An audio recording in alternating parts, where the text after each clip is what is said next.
tous, aujourd'hui je vous retrouve pour une nouvelle vidéo, donc ce sera pour vous parler des 5 derniers livres que j'ai lus. Donc voilà, je vais vous dire un peu s'ils m'ont plu ou pas, etc. Donc c'est parti, je laisse tout de suite avec la vidéo, j'espère qu'elle va vous plaire. On commence par la série d'Emily, donc c'est une trilogie. Le premier livre c'est Did I Mention I Love You, le deuxième livre c'est Did I Mention I Need You, et le troisième c'est Did I Mention I Miss You. Ça a été écrit par Estelle Mascane, donc elle avait 13 ans quand elle a commencé à écrire le premier et elle a publié quand elle avait 16 ans. Donc voilà, elle est assez jeune. Au début elle avait mis sur Wattpad et ça a fait 4 millions de vues, donc c'est quand même un grand succès.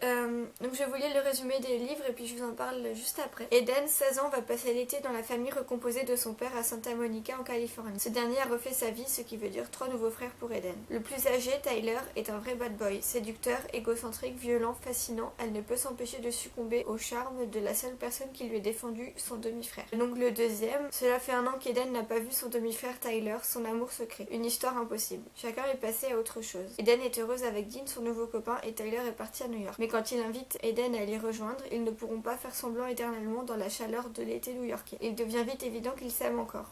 Pourront-ils résister à la tentation? Et le troisième, c'est quand Eden rentre à Santa Monica pour l'été, tout le monde la regarde de travers. Son père et Jamie lui en veulent terriblement d'avoir semé le trouble dans la famille. Et lorsque Tyler débarque sans prévenir, plus rien ne va. Malgré leur rupture et le départ précipité de Tyler l'année passée, ont-ils vraiment tourné la page comme ils le prétendent? Donc voilà, en gros, c'est l'histoire d'amour de deux adolescents qui est plus ou moins interdite. Donc voilà, maintenant je vais vous dire les points positifs et les points négatifs que j'ai trouvés à cette série. Donc les points positifs, c'est l'histoire. Enfin, voilà, moi j'aime bien toutes les histoires comme ça. C'est aussi les descriptions. Je trouve que l'auteur a vraiment est doué pour tout ce qui est d'écrire, donc que ce soit des lieux ou des personnages ou quoi. Et le dernier point positif, c'est les thèmes abordés. Donc au-delà de l'histoire entre Eden et Tyler, il y a vraiment d'autres sujets importants qui sont abordés. Je pense notamment à la violence ou au divorce, hein, les familles recomposées, etc. Vraiment j'ai adoré cette série. Le seul point négatif, c'est dans le premier roman, ça met un peu de temps à démarrer. Enfin, au début je pensais pas du tout que ça allait me plaire quand j'ai commencé, mais disons qu'au bout d'une trentaine de pages, ça commence à devenir un peu intéressant. Dans la trilogie, mon livre préféré c'est le deuxième. Voilà, l'histoire, je trouve qu'elle est mieux écrite et enfin c'est plus intéressant, je trouve. Et donc en gros, pour résumer, je recommande cette série parce que ça se résume pas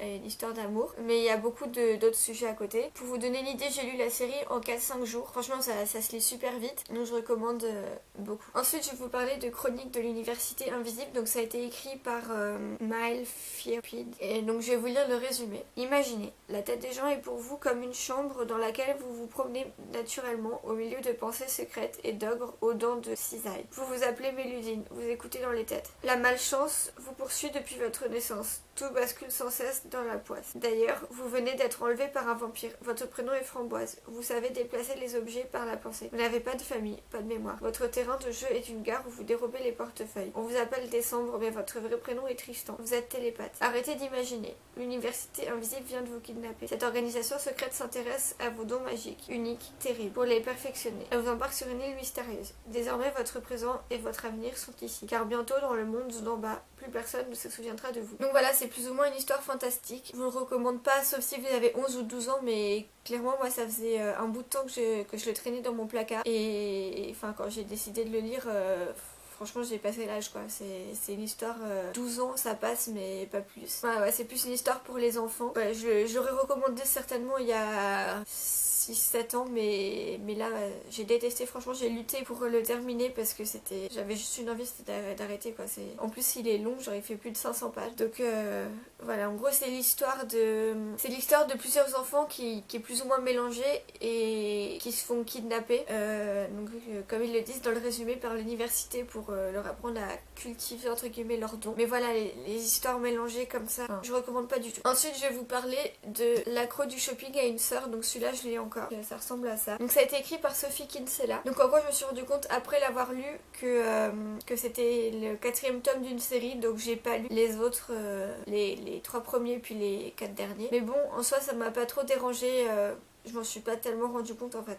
C'est en faisant les recherches un peu sur l'auteur et tout pour vous faire cette vidéo que je m'en suis rendu compte. Franchement je l'ai bien aimé. Alors après un long voyage de noces, surprise de choc pour Bucky. Elle découvre qu'elle a une sœur née des amours prénuptiales de son père. Et quelle sœur? Radine comme un pou, gay comme une porte de prison, pas féminine pour 2 pence. Jess déteste les fringues et a une sainte horreur du shopping. Philly la belle vie. C'est mal connaître la plus attachante des fashionistas qui, une fois encore, a plus d'un tour dans son sac. Donc voilà, j'ai bien aimé l'idée de l'accro du shopping qui rentre de voyage de noces. En soi, l'idée et l'histoire sont hyper intéressantes. Ce qui est un peu le point négatif, c'est que ça tire en longueur. Voilà, le livre fait... Voilà, donc le livre fait plus de 400 pages, donc c'est un peu long. Je pense qu'au bout des 8 tomes, ça risque d'être un peu ennuyant. Enfin, faudrait que je lise les autres livres pour le savoir, mais je sais pas si j'aurais tenu les 8 tomes, quoi. Donc voilà, c'est tout ce que j'avais à dire sur ce livre. Franchement, je le recommande, il était bien. Donc maintenant, je vais vous parler de First Love, donc ça ressemble à ça. Ce livre a été écrit par James Patterson et Emily Raymond. Donc voilà, je vais vous lire le résumé. Moi, c'est Axie, j'ai 16 ans, j'ai toujours été une bonne élève, surtout pas du genre à m'attirer les ennuis. Jusqu'à aujourd'hui. Il est exactement 4h30 du matin, je viens de me réveiller et de tirer mon sac à dos de sous mon lit. Je pars. Lui, c'est Robinson. Un jour, je l'ai traité de voyou, histoire de rigoler, et il n'a jamais oublié. Il a presque 17 ans, c'est mon meilleur ami, mon complice de tous les bons et moins bons moments. Alors forcément, quand je lui propose de fuguer pour partir en road trip à travers les États-Unis, il n'hésite pas longtemps. De toute façon, j'ai tout minutieusement préparé, ou presque. Car comment aurais-je pu prévoir ce qui nous attendait vraiment? En lisant le résumé, on s'attend pas du tout à ce qui va se passer en fait. Enfin oui et non, en gros on s'attend à une histoire d'amour, parce que voilà le titre... Et on se doute bien que dans le résumé, ce qu'il raconte, on se doute bien qu'ils vont finir ensemble. Mais c'est pas ça qui m'a le plus dérangé. Genre en soi, la partie... En gros, le livre est divisé en 2 parties. Et la première partie, c'est la partie justement vraiment First Love, où c'est Axie qui se rend compte qu'elle est en train de tomber amoureuse du garçon. Mais ce qui m'a un peu plus dérangé, c'est la deuxième partie. Donc c'est un peu un changement brutal, c'est-à-dire qu'on passe du voyage parfait à un remake un peu pas terrible de Nos étoiles contraires. Donc voilà, ils auraient pu se contenter de faire juste une partie. Du coup voilà, il y a d'autres sujets qui sont abordés comme le cancer. C'est ça que j'ai bien aimé, enfin c'est que ça se limite pas à une histoire d'amour. Donc voilà, c'est bien. L'histoire aussi, je l'ai trouvée très touchante. Voilà, je peux pas vous en dire plus parce que sinon ça serait spoilé. Donc je recommande, mais qu'à moitié au final. Ensuite, je vais vous parler de Carnet de route. C'est le 2e livre de Barry Lopez. Je vais vous lire le résumé. Une étudiante en architecture, une youtubeuse, un jeune homme trop tranquille nommé Marco, un moniteur d'auto-école, un professeur d'université. 5 personnages au destin dissemblables vont former un groupe hétéroclite et fantasque à la faveur du permis de conduire. Tandis que 3 générations se mêlent et s'apprivoisent, une camaraderie surprenante grandit entre les candidats. Chacun va se livrer aux autres bien plus qu'il ne l'aurait imaginé. Le passé, les doutes, les regrets, les espérances s'invitent dans l'habitacle de la voiture à la double commande. Leurs différences les poussent à reconsidérer leurs choix et les horizons qu'ils s'étaient fixés. Et le danger de ressortir de l'expérience juste un peu plus perdu qu'avant est bien réel. Mais voici que surgit l'extraordinaire et que s'offre à eux un chemin bien éloigné des codes et des panneaux de signalisation. Donc voilà, j'ai bien aimé l'idée des personnages...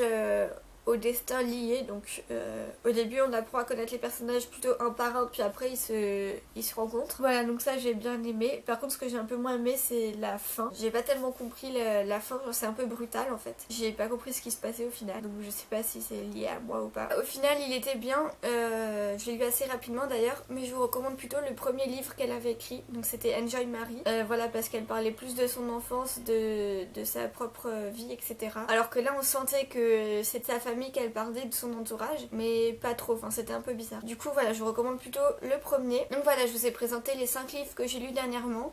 Dites-moi si ce genre de vidéo vous plaît. En tout cas moi j'ai bien aimé la préparer. Voilà, je trouve que c'est mieux que des vidéos favoris parce que là je suis totalement transparente avec. Donc voilà, je trouve que ça permet aussi de mettre non pas seulement des choses qu'on a aimées, mais aussi des trucs qu'on n'a pas aimés, parce que ça arrive. N'hésitez pas à vous abonner, partager, liker, commenter comme d'habitude. Sur ce, je vous laisse et je vous dis à bientôt pour une prochaine vidéo. Bye.